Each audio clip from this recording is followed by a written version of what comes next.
वक्रतुण्ड महाकाय सूर्यकोटि समप्रभा निर्विघ्नं कुरु मे देव सर्वकार्येषु सर्वदा. Shri Gurubhyo Namaha, Shri Matre Namaha. Namaste everyone. In today's session we will review the Nama Pancha Tanmatra Sayaka. Ambal is Chatur Bahu Samanvita. That means she has 4 hands. 1, 2, 3, and 4. Of these 4 hands, in the last 3 sessions, we reviewed the 3 hands as holding Pasham, as Raga svarupa Pasadhya, Ankusham as Krodhakarankushojjvala, and then in the last session we said Sugarcane Bow as Mano Roopekshu Kodanda. The Ikshu Kodandam is the sugarcane bow. So if there is a sugarcane bow, there should be something with the arrows, right? Bow and arrows. And that's why we will review the 4th hand. In this 4th hand, Ambal holds very special arrows made out of flowers as Pancha Tanmatra Sayaka. So wherever there is a bow, there will be arrows. In the last session, we saw Mano Roopekshu Kodanda, the mind which is in the form of a sugarcane bow. So this Nama follows that and says, for this mind as the bow, there are 5 arrows that Ambal specially holds to use with the mind. And those are the Pancha Tanmatras. So Pancha Tanmatra Sayakas. So there are 3 components in this Nama. Pancha, which means 5. Tanmatra, which means subtle elements that are only felt or inferred. Subtle elements. Ambal holds 5 subtle elements of hearing, taste, sight, touch, and smell. So they are called as Pancha Tanmatras. If you see, she has a flower bunch with 5 flowers. That's called Pancha Tanmatras. Sayaka. Sayak means arrows. Sayaka is the one who holds the arrows. She as Sri Rajarajeshwari, Sri Mahatripurasundari, Sri Kamakshi holds 5 arrows, 5 subtle elements of hearing, taste, sight, touch, and smell itself as 5 flower arrows. That's the Nama here, Pancha Tanmatra Sayaka. Let's review each component in that. Let's first talk about Panchabhutas. We exist. How do we exist? We exist because our body internally within ourselves and the external world that we see around us are made up of 5 basic elements. They are Akasham, Vayu, which is the air, Agni, which is the fire, Apaha, which is the water, Prithvi, which is the earth. So Akasham, Vayu, Agni, Apa, Prithvi. These are the 5 Panchabhutas. They are within us and they are outside us also externally. These 5 are called collectively as Panchabhutas. Each of these Panchabhutas, the 5 elements, have gunas. They are called Pancha Tanmatras, the gunas of the Panchabhutas. Akasham. Akasham has the guna of Shabdam. Now, what sense organs we use? This guna is inferred by our sense organ called ears, Shabdam. How can we infer through the ears? If we take our palm of the hand and close our ears, close your ears with the palm, and you will see sound. That Shabdam, that's the one that's produced by the space or Akasham. Akasha's guna or Tanmatra is Shabdam. Vayu. Vayu is Sparsham. Sparsham is felt by the touch. If a gentle breeze blows on us, we are able to feel the breeze. So Sparsham. Vayu is Sparsham. That's the guna, the Tanmatra. Agni. Agni has Roopam, which we can see. We can see the flames of fire. We can see, like when we have a fire during a yajna or when we light a lamp, we can see the form of the Agni with our eyes and we can see the color, the Roopam. That's why Agni has the guna of Roopam. Water has rasam, which is taste that we can taste with our tongue. The taste of the water is so sweet. I like this water very much. We say, very, very sweet water. The water is excellent. We say that's called rasam. That's the guna. Prithvi, the Mother Earth has Gandham as its guna. When we see the fresh rain, after rain, fresh rain pours, the the the prithvi will have a very distinct, beautiful smell that we can smell, right, with our nose, right? That's called gandham. Gandham is the smell from after the rain. So, five panchabhutas. Each one has a guna that we can infer by our sense organs. Shabdam, sparsham, rupam, rasam, gandham. The these gunas that are inferred by the sense organs are there because the information, this is the information through which we sense or understand the external world. These pancha tanmatras, the sound, touch, rupam, rasam, gandham, are called subtle elements because they are not very obvious, right? Whereas the Panchabhutas are called gross elements. The Akasham, Vayu, Agni, something that we can see, water we can see flowing, Prithvi that we see, the earth, the mud, right? We can see the earth. So the Pancha Tanmatras, the gunas, are called subtle elements, and the Panchabhutas themselves are called as gross elements. So subtle versus gross. Let's see Pancha Tanmatra. Pancha means five. Tanmatra. Tan means that which is subtle. That means which is not explicit. Matra means an element. So an element that is subtle. Not just one, there are five of them. So it is called Pancha Tanmatras. So the Panchabhutas, along with these gunas, existed even before we could infer the guna as Shabdam, Rupam, Sparsham, Gandham, etc. They existed in a Ati Sukshma form even before our existence. So this Ati Sukshma form is what Sri Lalitambika holds as five flowers. You see the bunch of flower, right, in her hands. That these gunas are called Tanmatras. The Panchabhutas, we know Panchabhutas because this is after existence, after manifestation. But even before manifestation, the Panchabhutas still existed and their gunas also existed. But they all existed in a Ati Sukshma form. In the Sukshma form means that which is only inferred by the greatest of the great, right? So she who holds the Ati Sukshma form of the five Tanmatras, the Panchabhutas and their gunas, is Pancha Tanmatra Sayaka. Now, we saw that in the Sukshma form, how she holds it as Parsham, Gandham, Rasam. Those are all like the gunas of the Panchabhutas, right? Explicitly in the Stula Rupa of these Panchatanmatras are the flowers. That is the reason why we see the deity Kamakshi. We see Rajarajeshwari, Sri Lalitambika, holding five flowers in her hand.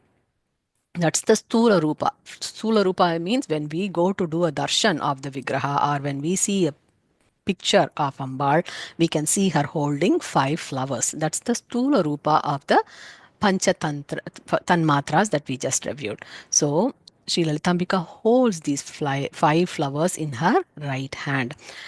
Sri Bhaskara Rayar explains that the each of these flowers stand for something. It's not just a random flower. He specifically gives five flowers. He lists five flowers in his Bhashyam. And the five flowers are lotus flower, Rakta Kairava flower. This is the yellow and red lotus flower. In Tamil, it is called as Senkarunir.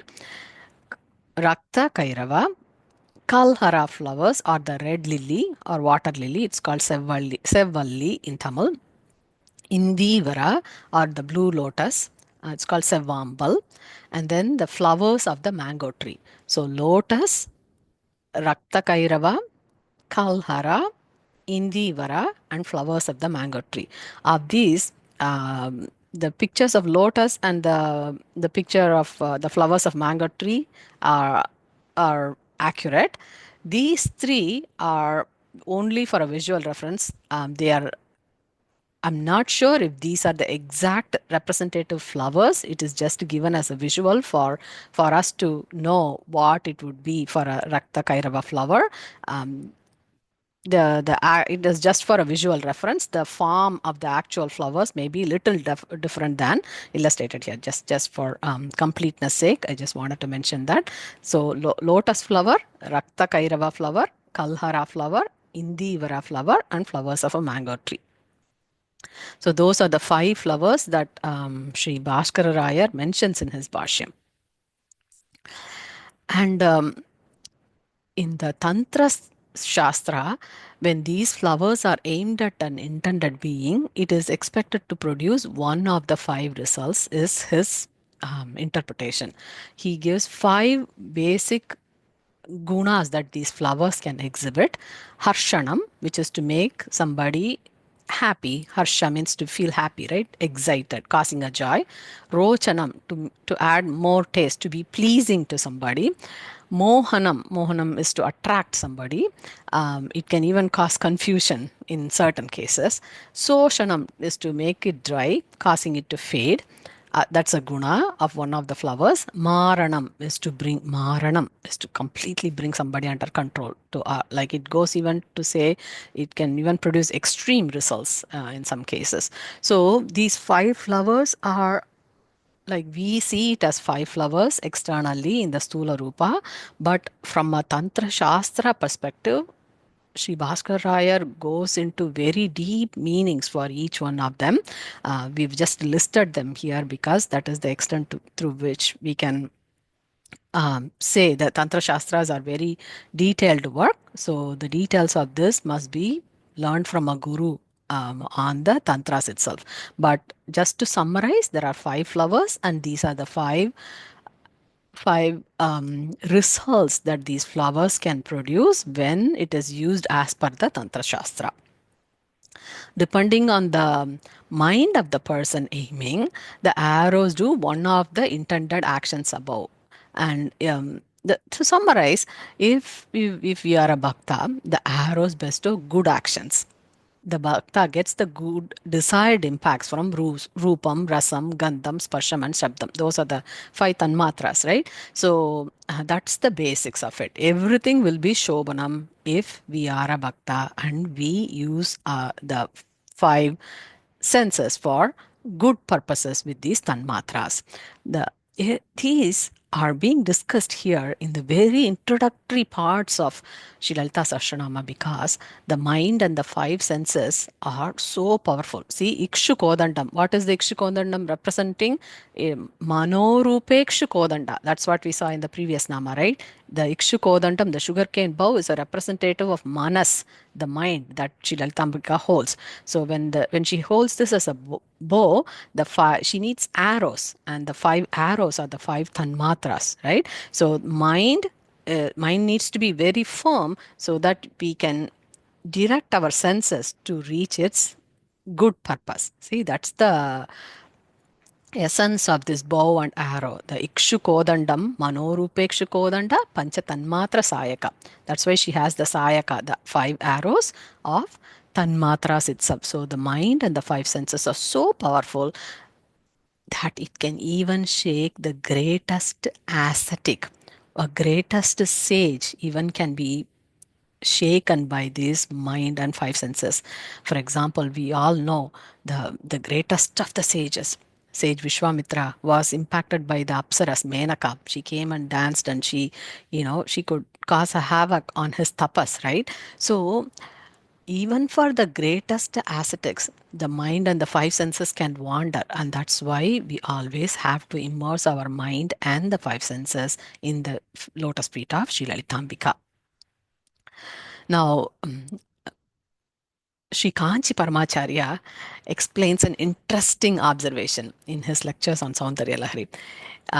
He says that just like Sri Lalitambika, Manmada, the god of love, also holds the same bow and arrow. Sri Lalitambika holds the sugarcane bow and the flower arrows in her hand. The same sugarcane bow and the flower arrows is also held by Manmata, the god of love. Acharya says, Manmata's bow and arrow draws our senses outwards towards all the sense objects. Hence, it drives us down into sensuality. If, whereas when the bow and arrows are in Ambal's hand, it leads us upwards by producing the desire for moksha. We get a sense of like, I want to know more. I want to know more about Lalitambika.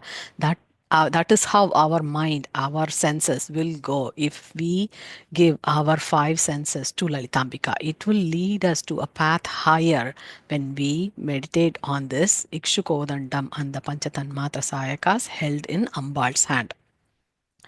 That's what he says.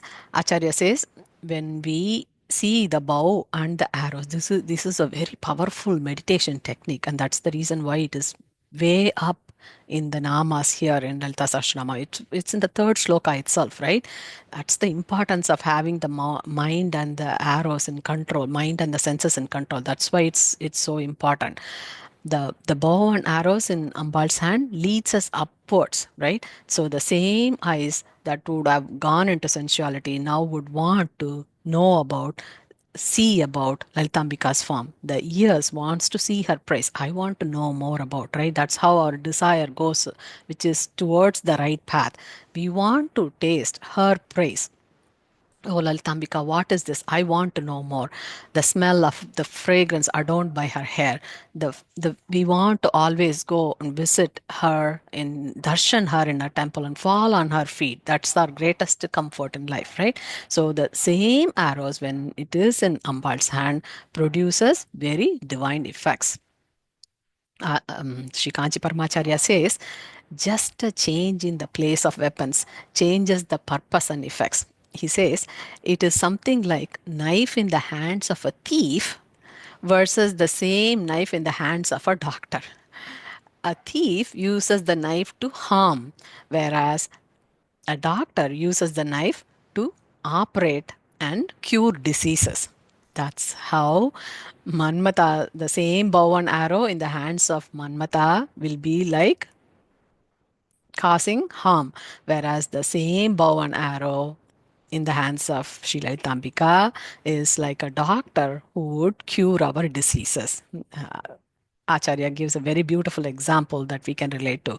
So it's the same weapon. Here also he has Ikshukodanda. Here also he has Panchatanmatra Sayakas, right? He has five arrows. Same thing. Ambal also has Ikshukodanda. Ambal also has five arrows. But it's the same knife. Who holds it and use it for what purpose is important? Manmada uses it to harm, whereas Ambal uses it as a doctor to cure our diseases, says Acharya. Manmata's axe brings us into Maya because Maya is the worst state of existence. It increases only our ahankaram, whereas Ambal takes our five senses to eternal bliss. In this state, we forget ourselves as two separate entities and merge with her. That is the bestest state there is. The sugarcane bow in Ambal's hand bestows control of our mind, and the five flower arrows for five senses in Ambal's hand puts our sense organs to good use. That is one interpretation given for this. Then Acharya goes and says, he gives an example from Mukha Panchashati to show how powerful this bow and arrow in Ambal's hands are. He quotes Acharya quotes Sloka from Arya Shatakam in Mukha Panchashati, which reads like this. पञ्चशरशास्त्रबोधन परमाचार्येण दृष्टिपातेन Kanchi सीम्निकुमारी काचन मोहयति कामजेतारम्. This Mukha Shankarendra Acharya says, "Oh Devi Kamakshi, Kanchi Simni Kumari." Near Kanchipuram, there is a Kumari. Her name is Kamakshi. Kanchi Simni Kumari. Your grace alone is sufficient. Just your grace alone is sufficient. Nothing else is needed for enlightenment. Your grace alone is sufficient for us to attain where we have to attain. So, and he describes this in this beautiful shloka. He says, it describes a story basically in this shloka. He describes a story where here is Manmata. What does he do? He has the same Ikshukodandam and the flower arrows, right? He has the bow and arrow, which is he's the god of love. So he wants to indulge desires, right? So out of arrogance, what Manmada does is he dared to put his arrows on Lord Paramashiva himself. See, Paramashiva is in the highest state, right? Nirguna, Nishkala, right? But Manmada, having the bow and arrow, he had the guts to go and use the bow and arrow on Lord Paramashiva himself. Immediately, what Lord did, he used his third eye and he burns down Manmata because Parameshwara is above all the desires. That's why in the shloka, Acharya says, Kama Jetaram. Kama means desires. Jetaram, Jeet, victory. One who has the victory over the Kama himself is Kameshwara. He is Parameshwara, right? So Parameshwara state is like that. He burns down Manmata. That means he gains victory over Manmata. He is above all the desires of the world. That's why Acharya says Kama Jetaram. This is Parameshwara. But what does Ambal do? Kachana Mohayati. Oh, Divine Mother, you sparked desire in Lord Shiva himself. Who's Lord Shiva? Lord Shiva is one who has burned down all the desires. But Ambal's smile, Ambal's grace, it actually sparks desire in Lord Shiva himself, who has burned down all the desires. That's the power. Ambal has the power to cast desire even in Lord Shiva himself. So this shloka says, Kachana mohayati. That's the power of Ambal's bow and arrows. But Ambal, when she uses, she will use it for a very, very good purpose, right? For getting the blessings of Lord Shiva on all of us is why Ambal will be using. But the idea is that even on someone who has burned down all the desires, Ambal has the power to even spark a desire. Right? Shiva Shaktya Yukto. That's why Acharya starts that shloka. Here also Acharya says, Kachana Mohayati. You can spark that desire even on Lord Shiva himself. But in our case, Acharya says, in our case, O Kamakshi, you will eradicate our desires in the desire-filled jivas by being the Paramacharya. You know, the same Ambal in our case will eradicate all of our unwanted desires, that by being the Paramacharya. That's why he says Panchashara Shastra Bodhena. Panchashara. Sharam means arrows. Panchashara means 5 arrows. Because Ambal knows the Shastra of Panchashara. That right? The 5 arrows. Shastra of Panchashara. Shastra of 5 arrows. She is Bodhana. She is the one who tells us the Shastras related to the 5 arrows by being the Paramacharya, by, by being the supreme teacher of the Panchashara Vidya. There are more detailed meanings for this, but for the explanation of this shloka, we will focus mostly on how Ambal gains victory even over Kamajetara, who is Paramashiva, by sparking a desire on him. The same Ambal will teach us to use our 5 senses in the right path because she is the Paramacharya who knows the Shastra of using the Panchashara. So it means only Sri Lalitambika has the power to control our desires and channel it in the right path. That's why the shloka, if you recollect the shloka one more time, it'll be very easy to understand. Panchashara Shastra Bodhana Paramacharyena Drishtipatena Kanchi Simni Kumari Kachana Mohayati Kamajetaram. So that's the power of bow and arrow in Ambal's hands. In Saundarya Lahari also, Acharya says the importance of this one mind plus 5 arrows. 1 plus 5, 6 things, 6 karanas, right? The bow is Mano Roopekshu Kodanda. The Ikshu Kodandam is Mano Roopam. That means mind in the form of a bow. Pancha Tanmatra. The five senses are the arrows. The mind and the five senses are called as six karanas. They are called six karana, shat charana, right? So let's review the shloka in Saundarya Lahari. Acharya says, ददाने दीनेभ्यः श्रियमनिशमाशानुसदृशीम् अमन्दं सौन्दर्य प्रकरमकरन्दं विकिरति तवास्मिन् मन्दार स्तबकशुभगे यातु चरणे निमज्जन्म जीव Karana Charana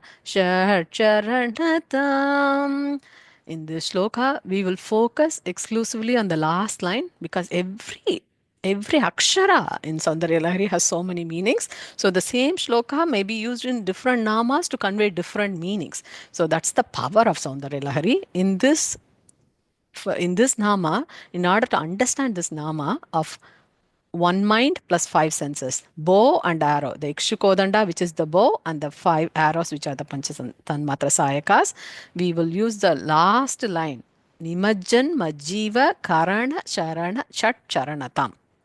Acharya describes that we, the jivas, must be like a bee, like a honey bee. Shat charanatam. He says Shat charanatam. Shat means six. Charana means legs. Who has six legs? A bee has six legs. So he says Shat charanatam. We have to be just like the bee. Why? Because bee has a very special property that he wants us to learn from. So what does the bee do? Using the six legs, the Shat charanam, the bee first goes near the flower. Zzz, and it just buzzes near the flower. Zzz. And then what it does? It lands on the flower. It knows where to get the nectar from. It lands on the flower and then it drinks the sweet nectar. It keeps drinking, drinking, drinking. And in that process, the bee completely merges with the flower. Here we see the bee coming, buzzing, and sitting on the flower. After some time, if you see, the buzzing will stop. And after some time or period of time, the bee will merge itself with the flower. We cannot even distinguish between what is the flower and the bee. The bee merges completely itself with the flower. That is the guna of the Shat Charana that Acharya says that we should also do. Acharya says, we are also like the bee. Why? Because we also have six legs. What are the six legs? One mind, five senses. Ikshukodanda, Mano Roopekshu Kodanda, the manam, plus Pancha Tanmatra Sayaka, the five arrows. 5 plus 1, 6 karanas. So he says, Shat Charanatam. Shat karanas. We also have karanas. Karana Sharana. We also have to submit our karanas in Harsh Charanam. One bow, five arrows, six karanas, right? The Ikshukodandam in the form of mind, Mano Roopekshu Kodanda, and the Pancha Tanmatras held in the form of five flowers, Pancha Tanmatra Sayaka. Acharya says, Ambal's feet is the flower. Her divine feet is like this flower.